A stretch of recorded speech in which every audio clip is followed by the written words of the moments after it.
বনের গভীরে দুই নিষ্পাপ বানর শিশু খুঁজে পেল এক অদ্ভুত ডিম, কিন্তু হঠাৎ মৃত্যুর মুখোমুখি হল তারা।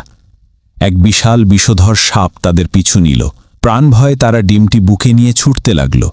সাপটি খুব কাছাকাছি চলে এসেছিল। ভয়ে কাঁপতে কাঁপতে বানর দুটি একটি গাছের শিকড়ের আড়ালে লুকিয়ে পড়ল। সাপটি খুঁজল, কিন্তু তাদের খুঁজে পেল না। তারা নিরাপদেই লইল। তারা ডিমটি নিয়ে এলো তাদের ছোট্ট কুটিরে। যত্ন নিয়ে ডিমটি আগলে রাখল তারা। হঠাৎ এক অলৌকিক ঘটনা। ডিমটি ফেটে গেল, আর ভেতর থেকে বেরিয়ে এলো এক অসহায় সাদা পাখির ছানা। বানর দুটি সেই ছানাটিকে নিজের সন্তানের মতো ভালোবাসতে শুরু করল। তাকে খাওয়ালো, আগলে রাখল।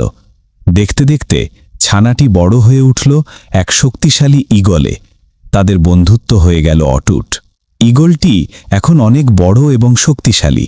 সে আকাশে উড়তে শিখেছে, কিন্তু তার মনে আছে সেই দুই বানর বন্ধুর কথা, যারা তাকে বাঁচিয়েছিল। কিন্তু বিপদ আবার ফিরে এলো। সেই সাপটি আবার হানা দিল। যখন বানর দুটি ঘুমাচ্ছিল, সাপটি তাদের ঘিরে ফেলল। এবার কি তাদের রক্ষা কেউ নেই? মৃত্যু যেন নিশ্চিত। ঠিক তখনই আকাশ ভেদ করে নেমে এলো সেই ঈগল। সাপের ওপর ঝাঁপিয়ে পড়ল সে নিজের প্রাণপণ শক্তিতে। সাপটিকে হটিয়ে দিল সে। ঈগলটি তার বন্ধুদের উদ্ধার করে আকাশের বুকে উড়ে চলল। তারা এখন নিরাপদ। ভালোবাসা এবং বন্ধুত্বই শেষ পর্যন্ত জিতে গেল।